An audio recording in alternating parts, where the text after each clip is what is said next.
And a special hello and welcome to Taranaki Talk. I'm your host, Bryan Vickery. It's my pleasure to welcome in the studio Olena Williams. Thank you. Yeah, it's great. A lot of people are looking at you right now and saying there's something familiar about your appearance. Let me put them out of their misery. You had a lot of publicity recently because you were the award designer behind the installation of the kaleidoscope at Pukekura Park for the Festival of Lights. Congratulations. Well, thank you very much. It is a real pleasure, and I think it was really rewarding because this project got a lot of response from the public, and actually it was a community effort. A lot of businesses from Taranaki helped me. Every single step of my project was sponsored by different companies. I'm really grateful that it came to life. And the photograph and the paper sort of captured your exuberance for life and the fact that not only are you sort of like scientific and you're an inventor, but you love people. And were you happy with the photo and did you send it overseas? Well, yes, I did send it overseas. Now, quite a few people would be intrigued by both your appearance and your accent. Now, let's explore the mystery of your ethnicity. I understand take a little bit of Russian. You've been in Serbia and you're from the Ukraine and now you're in Taranaki. Where actually do you come from? What is your ethnicity? Well, my biography has some history and geography as well. Yes. So actually I was born in Siberia. Born in Siberia? Yes, which is Russia. And my father is Korean and my mother is Russian. I see. I was born in a small miner's town, so my grandfather was a miner. Yes. And my father was a naval officer. Mm-hmm. So they moved to Crimea, and I lived there for a while. And then I moved to Ukraine, where I studied in the university. Yeah. And so love, romance, Siberia. It's a long way from Siberia to Kharkov in the Ukraine. I mean, well, yes. What are we looking at? About 15,000 kilometres or something? Yes, it's about 4 days of ride on a train. 4 days ride on a train. Days and Incomprehensible. night, days and night. Yeah. So culturally and ethnically you are Russian, but you, before coming to New Zealand, you were a citizen of the Ukraine. Yeah, because after the big Soviet Union collapsed, everyone had to have the passport of the country they lived, and because I lived at this moment in Ukraine, I received the Ukrainian citizenship and Ukrainian passport, so technically I'm Ukrainian, although I don't have any Ukrainian blood in me, but I can speak Ukrainian language. How long have you been living in New Zealand now? 3 years and 3 months. Look, I've got to ask the obvious question. Russia is a big country, used to be a superpower. Just the Ukraine alone, I mean, I did a bit of research, it's more than 50 million. The town or the city where you've lived technically has a population, Kharkov, of 1.6 million, but there's 4 million people around it. Why leave such a big country and in many ways quite a civilised, cultured country and come to little New Zealand with just 4 million people and Taranaki of all places? There must be a good reason. Well, sometimes people are not after quantities, they're after qualities. And here I found absolutely different quality of life. Yeah. And I never regretted the fact that I moved from Ukraine to New Zealand. People are awesome here and they treat me really well. And, well, the obvious reason, I met a wonderful guy who is my husband. From Taranaki? Yes. Called Kerry. Well, that's a very good reason for changing location. Yeah, and as I said, I never regret it because I'm very happy here. Well, we'll have all these people queuing up, catching planes to the Ukraine. Well, that's just wonderful that you're enjoying Taranaki and fitting in, and congratulations on winning that design competition. Thank you. So you have an interesting CV. You know, the University of Aviation there in Kharkov, and you've done PR and press conferences. You certainly have a very interesting working background. Tell me about the study that you've done. Well, actually I graduated 2 universities. The first one is Aviation University in Kharkov. Now this is aviation, planes and aeronautics, yes? It was the first faculty, which was aviation building, aircraft building faculty. And my specialty is system administration, which means computers and applicated programs. things like that. And my second degree is in marketing, which was really fascinating. And after aviation university, it was like health resort, honestly. Because I think deep inside I'm more humanitarian than actually technical. Because they're quite contrasting, you know, a graduate from studying aviation at university and then press conferences and marketing, they're very different, aren't they?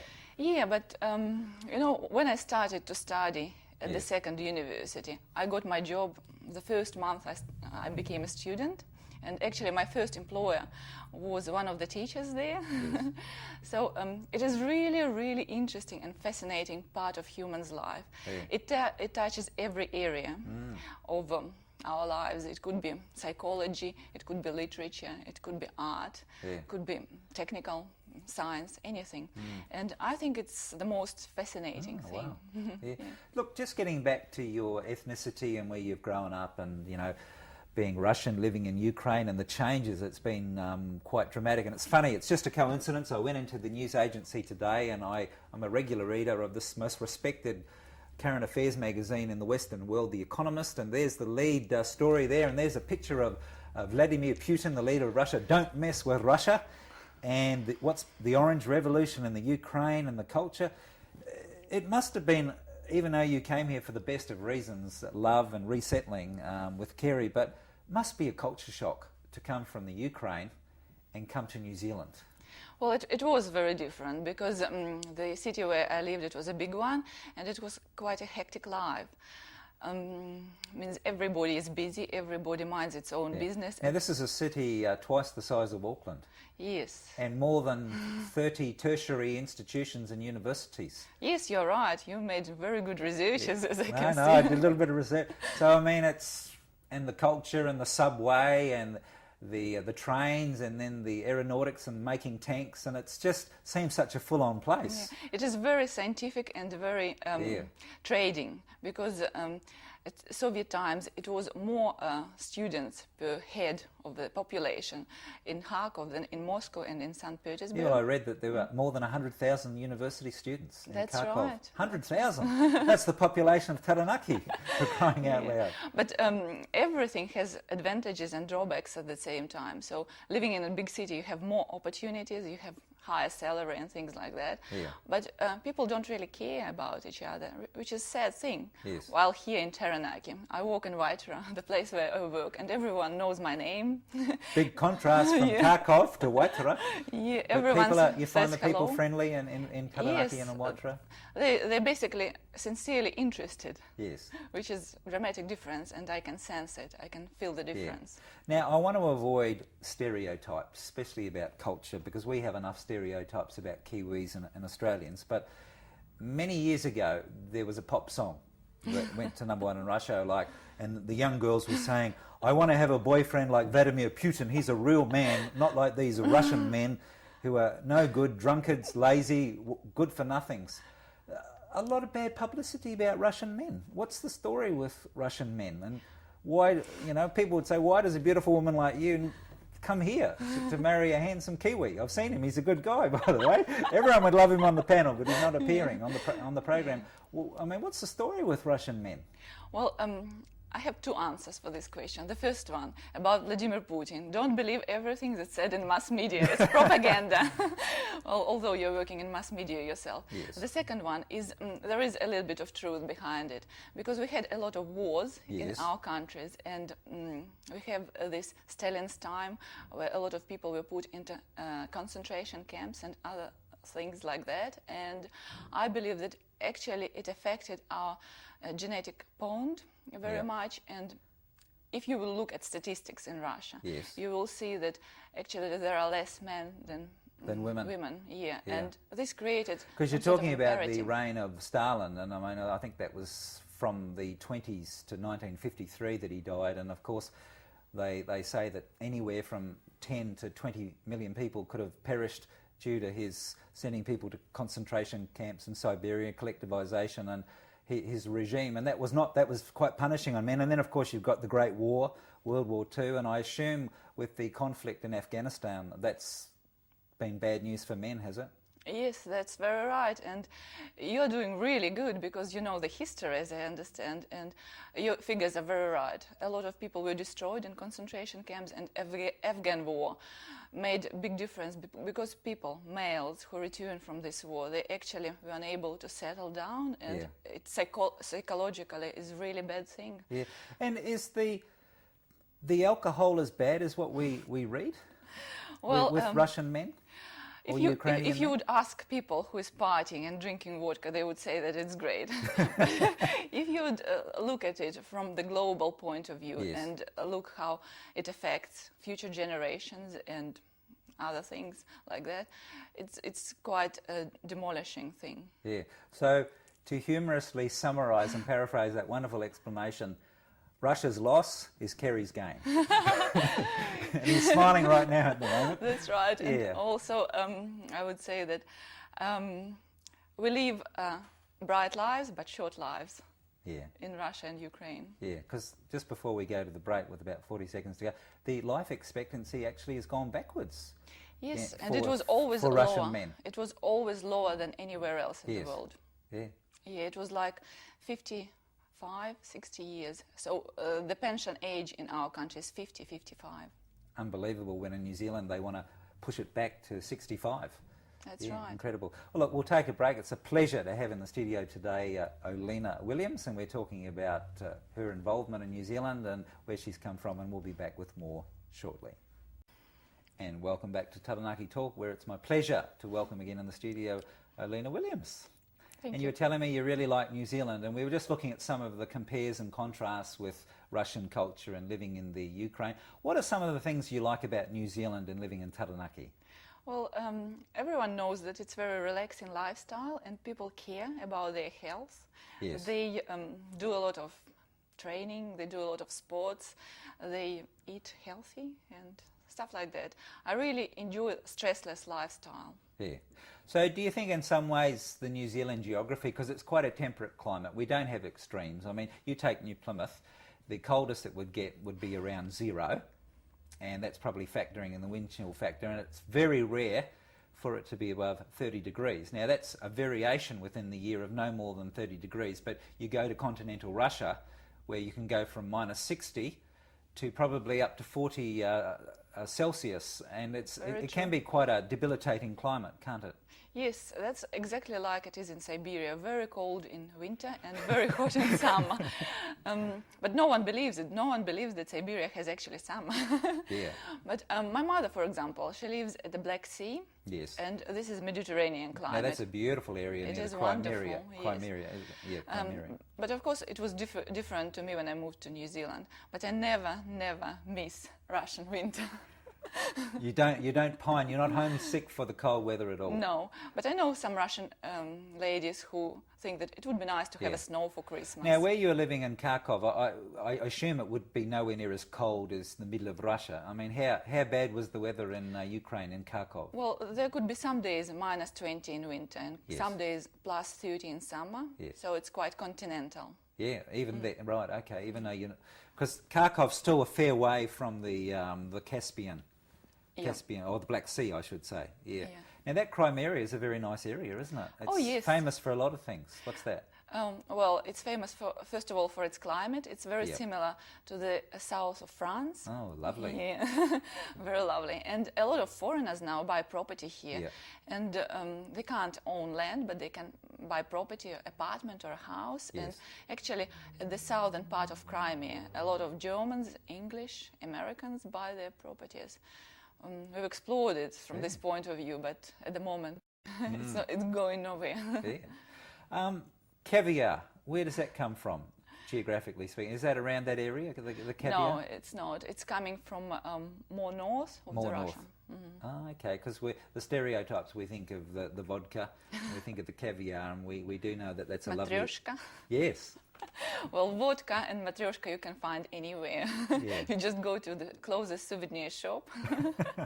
So that's easy. But caviar at the moment, I think it's under the control of the government. Yeah. So Look, a lot of people like you that have wonderful CVs and multiple degrees and in their homeland or their mother country they immigrate to Australia, America, or New Zealand. It takes a while for you to get placed appropriately because of your qualifications. Was that a shock to go from graduating from an aviation university to, even though you've got a responsible job in a supermarket there, and was that a bit of a shock?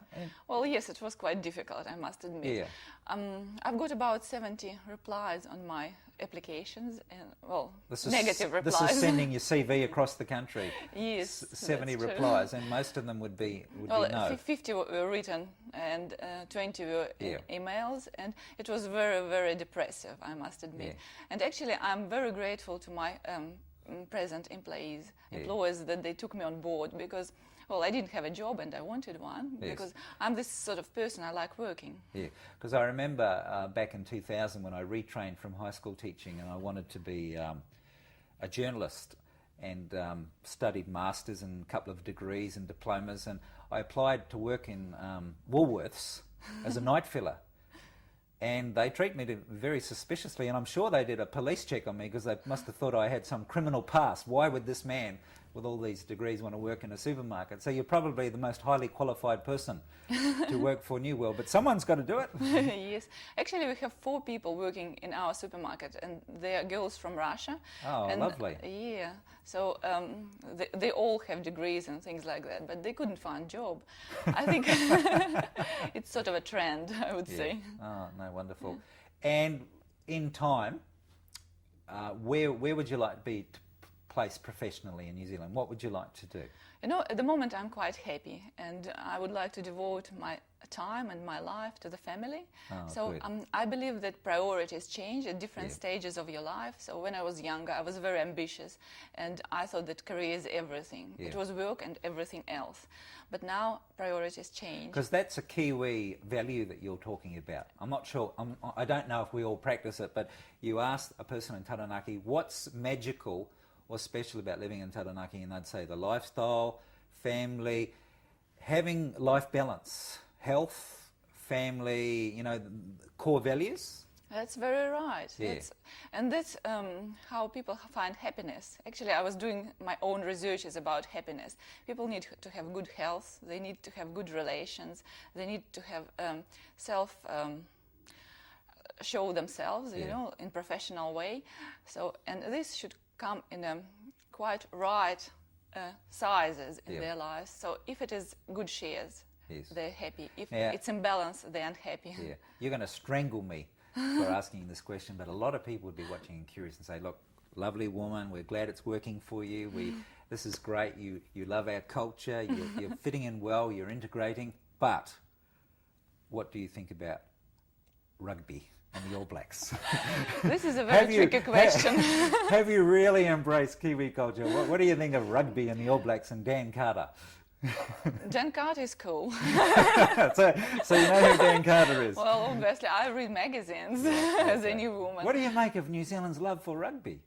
Well, I think it's a very cruel game. Sorry for that, game. guys. Yes, because I'm a very kind person, so I don't like physical. You think it's quite a brutal game, the way they punish one another with the tackles and so forth? Well, my husband was playing rugby when he was younger. Yes. And, well, he loves rugby. Sometimes I watch a play with him, a game with him. But I can't really, because I get nervous and I feel sorry for the guys, especially if they get tangled. Because you come from a country, even if you take the Ukraine as a separate independent country, which it is, the Ukraine does extraordinarily well in the Olympics and really gives it to the Russians. And we all know how the former USSR and the Soviet Union did in the Olympics. I mean, they would always get the most medals. But now that, of course, the disintegration of the Soviet Union and Russia is a separate entity, the United States does better. But where you come from, I mean, gymnastics and basketball and athletics, I mean, it's an extraordinarily proud country when it does compete internationally in sport, isn't it? Yeah, that's very true, and I think that's something that we inherited from Soviet times. Yes. Because sports people in Russia and Ukraine, they are very disciplined. It's not like, oh, I'll do it today because I have a desire to do some training. It's like military discipline. You have to do it 8 hours a day, and that's why they get results. I believe that determination means a lot. Yeah. Whereas in New Zealand, it's more like children, because of the climate and the curriculum, they're just encouraged to have fun playing a variety of sports. And the problem is so many young people show potential and then they don't have the killer instinct to stick with it. But obviously rugby is one area where they encouraged to pursue I'll it. tell you the story. When I Yes. was younger, Yes. I was attending music school and dancing school. And my mother determined to give me into sports. And it should be tennis because it's interesting game and it's not too traumatic from her point of view. And they didn't take me Yes, because you have to pass really strict tests. yes. I wasn't competitive enough. Wow. Because I think in New Zealand with Spark, who are in charge of sport, they would actually like us to embrace the former model in the Soviet Union, that you take 5-year-olds and you assess their physical aptitude. Okay, you've got the build for athletics, you've got the build for rugby, you've got the build for high jump, you've got the build for netball, you've got the build for shot putting, and be quite systematic like it was in the Soviet Union. But here it's just everyone enjoys playing sport, even if we're not very... This is really amazing, Yeah. and I think it's cool. I think it's worth acquiring by other cultures and by other countries. Now, with just 2 minutes to go before the break, you speak good English. You probably know more about linguistics and grammar than I do, but how did you find it when you came here and the fact that Kiwis speak in slang or colloquial English or colloquial English or conversational English, and you would have very formal English? Was that a little bit difficult? It was very difficult. Well, first month I didn't understand a lot of casual talks, but I meant to hide it, smiling and answering yes in right times. But yes, my English was very formal because I studied it from the scratch, and I studied it actually since I was 7 years old. So I have very formal English. But here there are some, I would say, changes because Kiwis have their own accent, although they don't want to admit it. They do. And also they have certain phrases like sweet as and things like that no one else is in the world use. So how long did it take you to learn the meaning of sweet as? Well, it took me about 2 months, I think. Yeah, no, it's interesting, and it's even worse in Australia because I'm from Australia and we speak through our nose and we have harsh pronunciation like bath and advantage, and I've got to mute that and say advantage, so I can relate to that a little bit. Minute to go. Some of your hobbies. What do you like to do? What brings you happiness? I like photographing, I Right. like dancing, I like art, painting, poetry, anything artistic, I think. Oh, lovely.